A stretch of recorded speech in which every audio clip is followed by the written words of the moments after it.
The warning falls on deaf ears. The great Senate chamber of the Galactic Confederation stretched across 3 kilometers of carefully controlled space.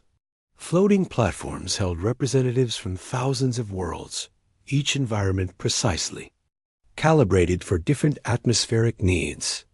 Crystalline beings that sang in harmonic frequencies shared space with gaseous entities that communicated through electromagnetic pulses. Ancient machine consciousness networks interfaced directly with biomechanical hive minds, while traditional organic species filled the remaining seats. Ambassador Crix stood at the central speaking platform, his scaled hands trembling as he activated the presentation controls. The reptilian diplomat from the outer mining colonies had traveled for months to reach the galactic core, carrying news that would either save civilization or be dismissed as the ravings of a frontier governor. His yellow eyes scanned the vast assembly, searching for any sign that someone might actually listen. "Honored representatives," Crix began, his voice carrying across the chamber through translation matrices. "I bring urgent warning from the Rim territories. A new species has emerged from the darkness between stars. They call themselves humans." A ripple of dismissive sounds echoed through the chamber. New species were discovered monthly as exploration pushed into previously uncharted regions. Most were primitive, easily absorbed into existing trade networks, or ignored entirely if they proved troublesome. The galaxy had seen it all before countless times. Supreme Chancellor Vex, an ancient crystalline being whose body contained the compressed wisdom of 10,000 years, resonated with skeptical harmonics. Her translucent form caught and refracted the chamber's ambient light into rainbow patterns that conveyed meaning to those who understood her species' visual language. "Ambassador Crix, we appreciate your journey to bring us this information. However, every month brings reports of new species. What makes these humans particularly noteworthy?" Crix activated his first holographic display. Images appeared above the platform, showing space vessels that looked unlike anything the galaxy had ever seen. Where alien ships featured smooth curves, elegant designs, and materials that seemed to flow like liquid metal, these human ships appeared crude and utilitarian. Sections of different metals were welded together with visible seams. Hull plating showed repair patches and scoring from impacts. Some vessels looked like they had been assembled from salvaged parts of entirely different ship types. "Their vessels should not function," Crix said, his voice growing stronger despite his nervousness. "Our engineers analyzed the recordings. The hulls are too heavy for the visible propulsion systems. The power distribution networks are inefficient by any known standard.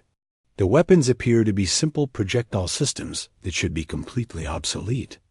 Admiral Thorn of the Vorthic Empire's military command center floated his platform closer to the display. The Vorthic were one of the oldest spacefaring civilizations, their sleek ships powered by controlled quantum singularities and armed with weapons that could crack planets. Thorn's species resembled tall, elegant insects with iridescent exoskeletons that reflected their emotional states. Currently, his carapace showed the deep blues and purples of amused condescension. "Ambassador," Thorn clicked in the Vorthic harmonic language. His words translated instantly. "Our civilization has perfected interstellar travel for over 50,000 years. These humans appear to have barely achieved basic spaceflight. Surely you understand why we find your concerns difficult to take seriously." Crix's claws scraped against the platform controls as he brought up his next set of recordings. "That is exactly what I thought, Admiral. So I dispatched 3 of our finest patrol vessels to make first contact. These were not our largest ships, but each carried enough firepower to reduce a small moon to debris." The holographic display showed 3 sleek vessels approaching a single human ship. The human vessel was roughly cylindrical, with angular projections. That served no apparent aerodynamic purpose, since space travel made such considerations irrelevant. Burn marks and impact craters covered its hull. Several sections appeared to be replacement parts that didn't quite match the original construction. The human captain responded to our hail immediately, Crix continued. She was polite, even friendly. She explained that they were explorers, seeking to map unknown regions and make peaceful contact with other intelligent species. She requested safe passage through our territory. The collective voice, representing the vast machine consciousness network that spanned dozens of systems, transmitted its thoughts directly into the chamber's communication grid. Unlike organic beings, the machine network could process thousands of conversation threads simultaneously while analyzing every possible variable. Its mechanical tone carried no emotion, only pure logic. Analysis indicates standard first contact protocol. New species demonstrates expected submission posture when confronted with superior technology. What exceptional circumstances prompted your journey to the Senate? Crix activated the next sequence of recordings. The display showed his 3 patrol ships surrounding the human vessel, weapons powered and targeting systems locked. The contrast was striking. 3 beautiful, deadly machines of war positioning themselves around what looked like a garbage scow that somehow flew through space. My captains demanded the humans surrender for processing according to standard xenobiological protocols. The human captain's response was... Crix paused, his scales shifting to darker colors that indicated distress. She thanked my captains for the greeting and politely declined to surrender. Then she said something I will never forget. You have 10 seconds to clear our flight path before we consider you hostile. Laughter erupted throughout the chamber. The idea of a single primitive vessel threatening 3 military ships was absurd. Even species known for their aggressive tendencies wouldn't make such a suicidal challenge when faced with overwhelming odds. Several representatives activated their own recording systems, wanting to preserve this amusing moment for later entertainment. Supreme Chancellor Vex's crystalline form shifted through spectrums of amused light. Ambassador, surely you understand why we find this difficult to believe. What happened when your ships opened fire? The recording continued. Brilliant energy beams lanced out from the 3 patrol vessels, each beam carrying enough destructive power to vaporize a city block. The weapons were designed to disable rather than destroy, allowing for the capture of interesting specimens. And technology. The energy struck the human ship directly, engulfing it in brilliant light. When the light faded, the human ship remained exactly where it had been. No damage was visible on its hull. No systems appeared to be offline. The vessel continued on its original course as if nothing had happened. The chamber fell silent for the first time in hours. Even the background hum of translation matrices seemed muted as thousands of alien minds tried to process what they had just witnessed. Impossible, Admiral Thorne declared, his exoskeleton shifting to the angry reds and oranges of his species. Combat responses. No ship can absorb that level of energy without deflector shields, and we detected no energy signatures consistent with defensive systems. Crix nodded grimly. That was our reaction as well. My captains immediately increased power output and fired again. Full military engagement protocols. Enough energy to crack a small asteroid. Asterisk, the recording showed the second barrage striking the human ship. This time, observers could see something strange happening. Instead of reflecting or deflecting the energy beams, the human ship's hull seemed to absorb them like a sponge absorbing water.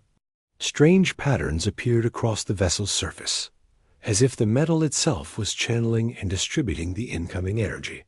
Our scientists are still analyzing the recordings, Crix said. The human ship's hull appears to be constructed from layered materials that convert incoming energy into different forms. Heat, kinetic energy, electromagnetic radiation. Everything gets absorbed and redistributed through the ship's structure. The collective voice processed this information through millions of computational cycles in seconds. Analysis suggests unknown metallurgical techniques. Human technology appears primitive, but demonstrates principles we have not encountered. Request additional data on human ship construction methods. Crix activated the final sequence of his recordings. My captains decided to attempt physical capture using tractor beam technology. The moment they activated their systems, the human ship moved. Asterisk. What happened next defied every principle of physics known to galactic science. The human ship didn't accelerate gradually like normal vessels. It simply appeared in a different location, as if it had teleported. One moment it was surrounded by the 3 patrol ships. The next it was behind Crix's flagship, moving at impossible speed. The human ship struck our command vessel before our sensors could track its movement, Crix said quietly. Not with weapons. It simply flew through our hull, like our armor was made of paper. The impact should have destroyed both ships, but only our vessel took damage. The human ship emerged from the other side without even a scratch on its paint. The chamber erupted in chaos. Representatives from dozens of species activated communication systems simultaneously, creating a cacophony of alien languages and translation errors. Several delegations began emergency consultations with their home governments, while others demanded additional evidence. Supreme Chancellor Vex resonated with harmonics that commanded attention, gradually restoring order to the chamber. Her ancient mind had witnessed the rise and fall of countless civilizations, but nothing in her experience prepared her for Crix's report. Ambassador, you present us with claims that violate our understanding of physics. Ships that absorb unlimited energy, materials that somehow become stronger under attack, vessels that move faster than our sensors can detect. Surely you understand our skepticism. Crix's scales had shifted to the deep grays of resignation. I understand, Chancellor. I would not believe it myself if I had not witnessed it personally. But there is more you need to know about these humans. He activated a new set of data displays, showing star charts and exploration reports. Red markers indicated human presence, spreading across dozens of systems in the outer rim.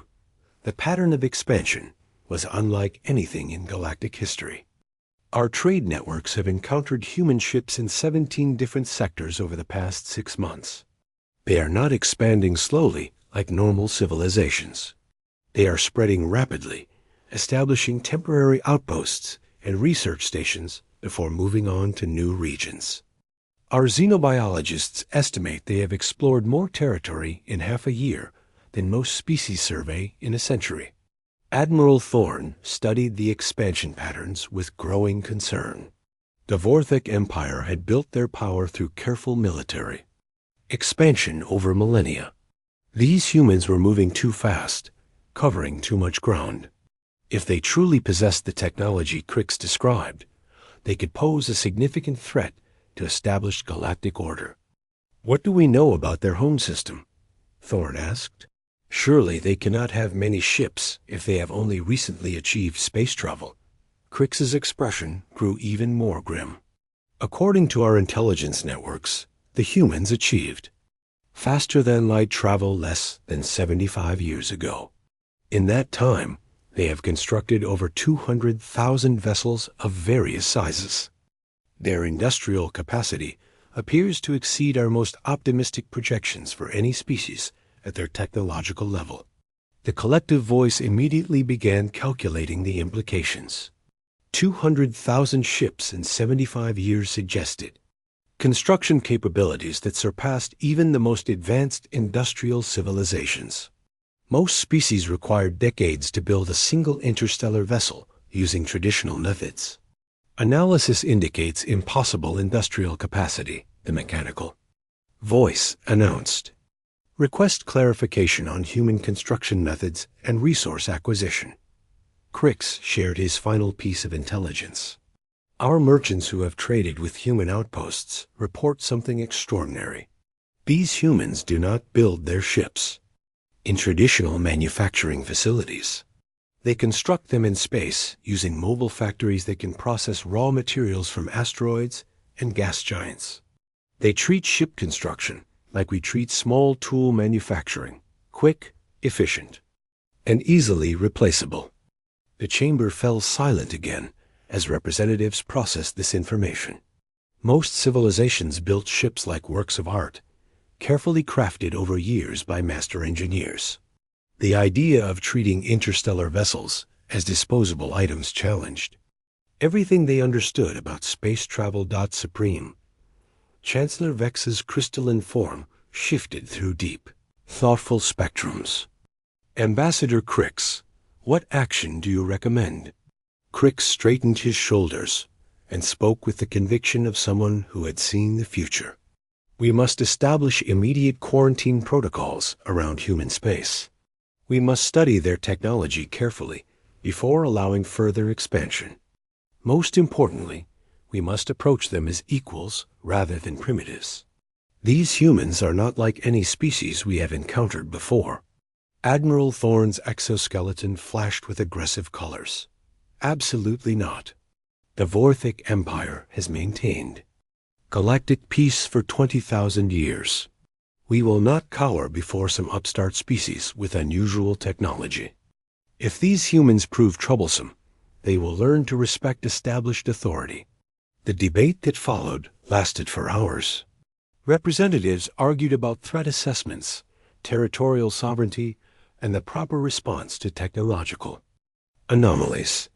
Some supported Crix's cautious approach, while others dismissed his warnings as frontier paranoia. When the final vote came, it was overwhelmingly against establishing quarantine protocols. The established powers of the galaxy had faced challenges before and always emerged victorious. These humans might possess interesting technology, but they were still a single species facing the combined might of thousands of civilizations. Supreme Chancellor Vex announced the decision with harmonics that conveyed finality.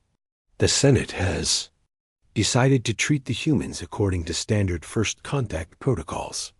If they prove cooperative, they will be welcomed into the galactic community. If they prove aggressive, appropriate measures will be taken. Ambassador Crix gathered his presentation materials with the slow movements of defeat.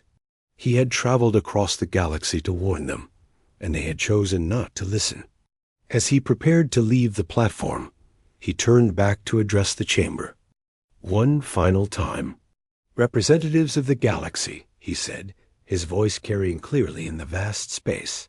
Remember this day? Remember that you were warned. When human ships appear in your home systems, remember that one voice tried to tell you the truth. He walked away from the platform and exited the chamber, leaving behind thousands of alien minds convinced of their own superiority.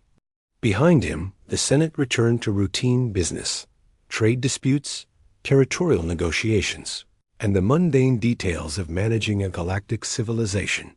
None of them noticed the small, human observation probe that had been silently recording the proceedings from its position among the chamber's numerous monitoring devices.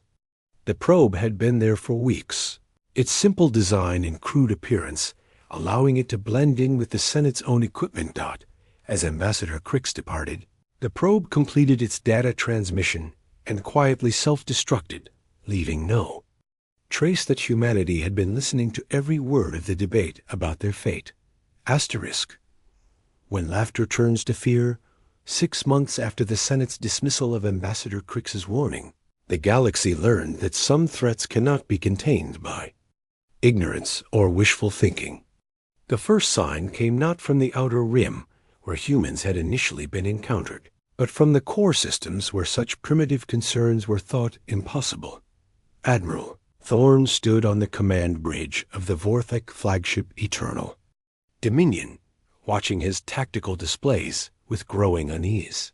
His ship was the pinnacle of Vorthic military engineering, 3 kilometers of elegant destruction powered by a controlled black hole and armed with weapons that could sterilize planets. Around him, 9 additional vessels of the Imperial Battle Group maintained perfect formation, their synchronized movements a testament to 50,000 years of military tradition. Admiral, his sensor officer clicked in agitated harmonics. We are detecting unknown contacts at the edge of the system. 37 vessels. Primitive design signatures consistent with the reported human ships. Thorn's exoskeleton shifted through surprised yellows before settling into the confident blues of command authority. The humans had finally overextended themselves, venturing into Vorthic space where they would learn proper respect for galactic order. His intelligence networks had reported increasing human activity throughout the Rim territories, but this was the first time they had dared approach. The core systems. Signal the fleet to assume combat formation, Thorn commanded. These humans will serve as an excellent demonstration to any other species, considering challenges to established authority. The Vorthic formation adjusted smoothly, their ships taking positions that would allow maximum firepower concentration while maintaining defensive screens. Each vessel was larger than entire human settlements, their hulls gleaming with the perfected aesthetics of an ancient civilization. Energy signatures bloomed around the fleet as weapons, systems powered up, and defensive shields activated. On the tactical display, the human ships appeared as small, irregular contacts moving in loose formation toward the Vorthic position. Their movement patterns seemed almost casual, lacking the precision and coordination that marked professional military forces. To experienced eyes, they looked more like a merchant convoy than a battle fleet. Admiral, the communications officer announced, "We are receiving a transmission from the human vessels." The main display activated, showing the bridge of a human ship. The interior was functional rather than elegant, with exposed conduits and simple control panels that looked crude compared to Vorthic technology. In the captain's chair sat a human, female, wearing what appeared to be a simple uniform made from woven fabric rather than the sophisticated materials used by advanced civilizations. I am Captain Elena Rodriguez of the Human Exploration Fleet vessel Indomitable Spirit, she said in clear, unaccented galactic standard. We are conducting peaceful survey operations in this region. Please identify yourselves and state your intentions. Admiral Thorn's mandibles clicked with amusement. The human's calm demeanor and polite tone suggested she had no understanding of the tactical situation. 10 Vorthic warships could reduce her entire fleet to plasma in seconds. Yet she spoke as if they were equals meeting for casual conversation. Human vessel, Thorn replied, allowing his natural harmonics to carry the undertones of predatory satisfaction. You have entered Vorthic imperial space without authorization. By ancient law and modern treaty, your ships are forfeit and your crews subject to processing. Surrender immediately, and you will be treated according to civilized standards. Captain Rodriguez leaned back in her chair with an expression that might have been amusement. Her crew moved about their duties with the casual efficiency of people completely unconcerned by the threat of impending destruction. Several humans actually appeared to be smiling. Admiral Thorn, Rodriguez said, and Thorn felt a chill at hearing his name spoken so casually. We've been monitoring your communications for quite some time. We know about the Senate meeting where Ambassador Crix tried to warn you about us. We know about your plans to make examples of human ships that venture too far from the Rim. Most importantly, we know you're about to make a terrible mistake. The bridge fell silent, except for the background hum of ship systems. Thorn's exoskeleton shifted through confused patterns as he processed the implications of Rodriguez's words. The humans had been monitoring Vorthic communications? That suggested intelligence-gathering capabilities far beyond what primitive technology should allow. Impossible, Thorn clicked. Our communication networks use quantum encryption protocols that cannot be broken by conventional computing systems. Rodriguez smiled wider. Admiral, you're still thinking conventionally. We don't break your encryption. We don't need to. We just listened to what your ships are actually saying. She gestured to someone off-screen, and the display shifted to show a view of space from the human ship's perspective. The Vorthic fleet hung against the stars like elegant jewels, their hulls gleaming with technological perfection. But as Thorn watched, strange overlays appeared on the image, highlighting energy, patterns and data streams that should have been invisible to external sensors. Your ships are constantly communicating with each other through what you call silent coordination protocols, Rodriguez explained. Energy pulses, gravitational fluctuations, even the way your hulls flex under acceleration. It all carries information if you know how to read it. We've been studying your fleet compositions, tactical doctrines, and command structures for months. Thorn's tactical officer was frantically checking their security systems, his harmonics carrying the high-pitched frequencies of panic. Admiral, I'm detecting no breaches in our communication networks, but the humans are correct about our coordination signals. They should not be able to interpret that data. Rodriguez's expression grew more serious. Admiral, you have 10 seconds to order your fleet to stand down and withdraw from this system. After that, we will consider your continued presence a hostile act. The bridge erupted in the Vorthic equivalent of shocked laughter. Thorn's entire crew harmonized in frequencies that conveyed utter disbelief. The idea that 37 primitive ships could threaten 10 vessels of the Imperial battle group was beyond absurd. Human, Thorn clicked in the most insulting harmonics his species possessed. You will surrender immediately or face the consequences of your ignorance. Rodriguez nodded to someone off-screen. All ships execute Pattern 7. Rules of engagement are now active. The tactical display exploded into chaos. The human ships, which had been moving in loose formation like a merchant convoy, suddenly dispersed into patterns that defied conventional physics. Some vessels accelerated so rapidly that they seemed to teleport between positions. Others split apart into multiple contacts, as if single ships had somehow become multiple vessels. Evasive maneuvers, Thorn commanded, but his fleet's elegant. Coordination became a liability as they tried to track targets that moved like living things rather than mechanical constructs. The Vorthic ships were designed for precise, calculated combat against opponents who followed predictable tactical doctrines. The humans fought like nothing in the galactic military databases.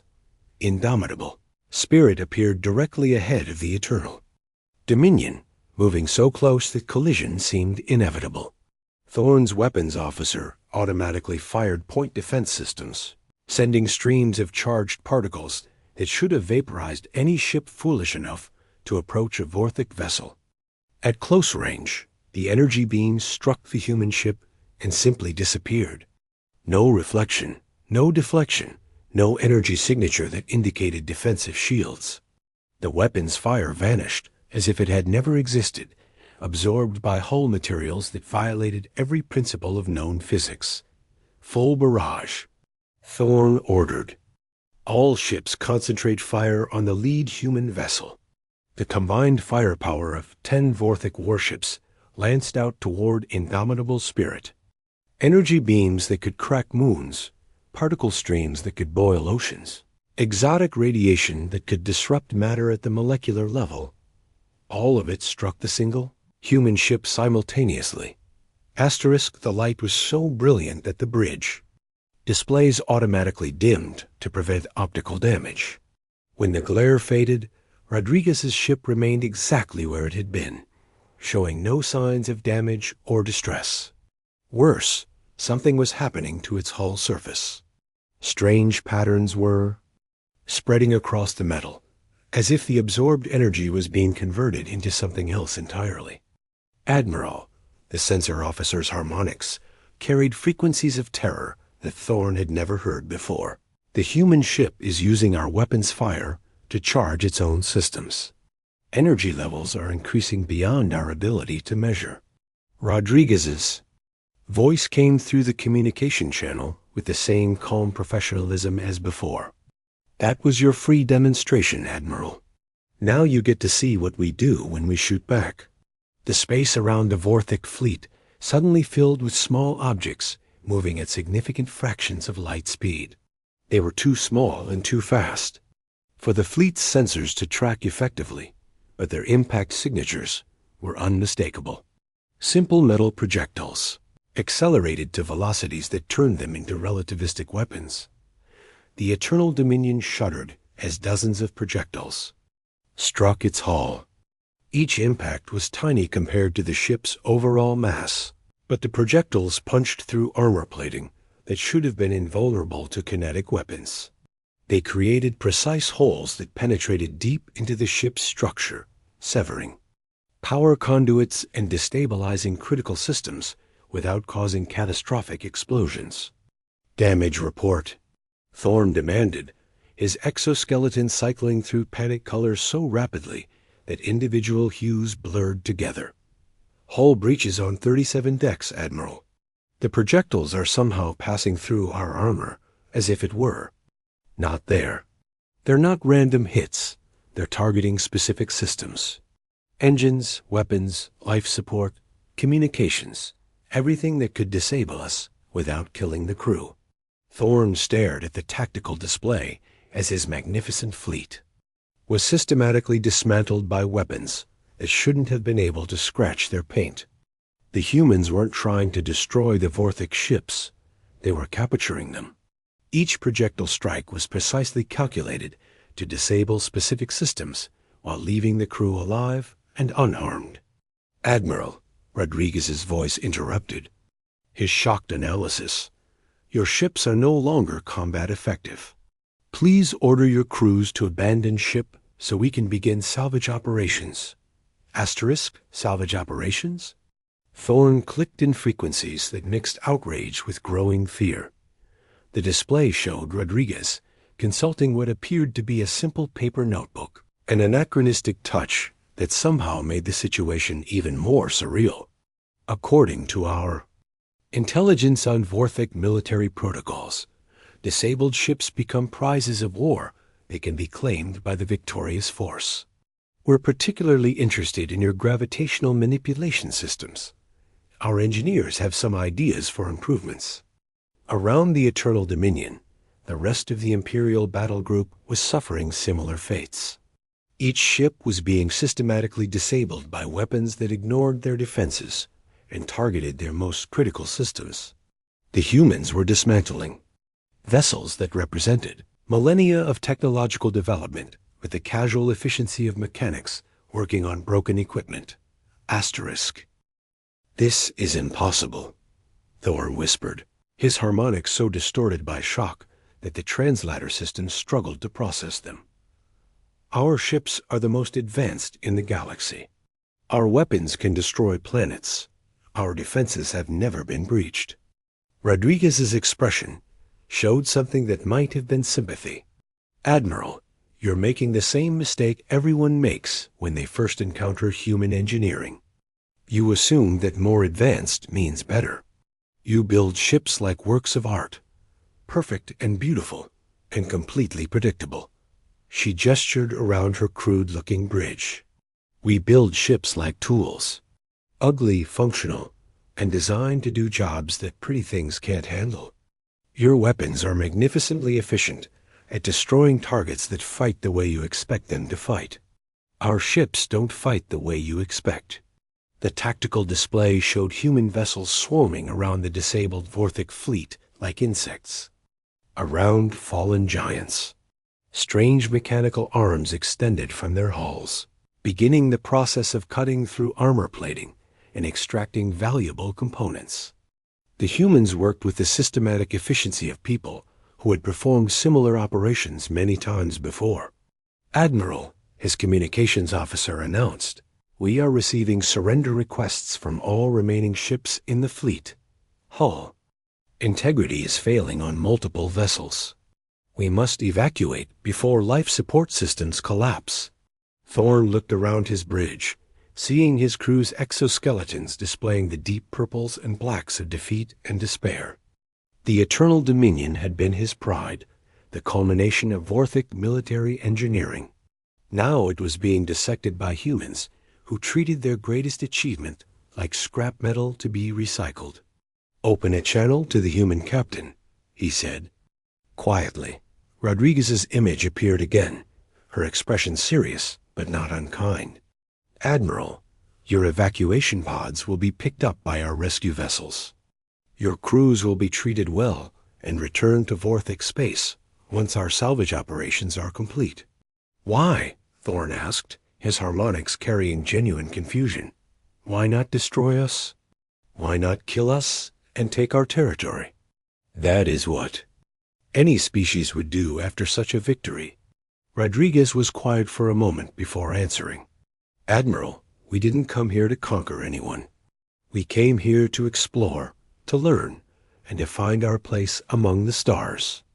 But when the galaxy's most powerful civilizations decide we're too dangerous to exist, we have to defend ourselves." She leaned forward in her chair. "We've been monitoring galactic communications since before that Senate meeting. We know about the plans to contain humanity before we become a threat. We know about the military buildups and systems along our borders. We know that species like yours were preparing to attack us before we had a chance to prove we meant no harm." The display shifted to show a star map with human positions marked in blue and various alien military concentrations marked in red. The pattern was unmistakable, a noose tightening around the rapidly expanding sphere of human exploration. "So we decided to send a message," Rodriguez continued. "We're not going to wait for you to attack us when you think you're ready. We're not going to let you define us as the enemy and then treat us like one. We're going to show the galaxy exactly what happens when you threaten humanity." The Eternal Dominion shuddered again as human salvage teams extracted another critical component. Around them, the space that had once held the pride of the Vorthic fleet was now filled with human ships, methodically stripping every piece of useful technology they could find. "What happens now?" Thorn asked. Rodriguez smiled, but it wasn't a particularly comforting expression. "Now you go home and tell your government what you've seen here. You tell them that human ships are patrolling this system now, and we're expanding our patrols into other regions that were being used to stage military operations against us. You tell them that we're not interested in conquest, but we're very interested in making sure nobody tries to conquer us." The evacuation pods launched from the dying Vorthic ships, their occupants carried away by human rescue vessels that treated them with courteous efficiency. As Thorn watched his fleet being reduced to useful components and salvageable materials, he realized that Ambassador Crix had been completely correct. The humans were unlike any species the galaxy had ever encountered. They didn't build ships like artworks or fight battles like gentlemen.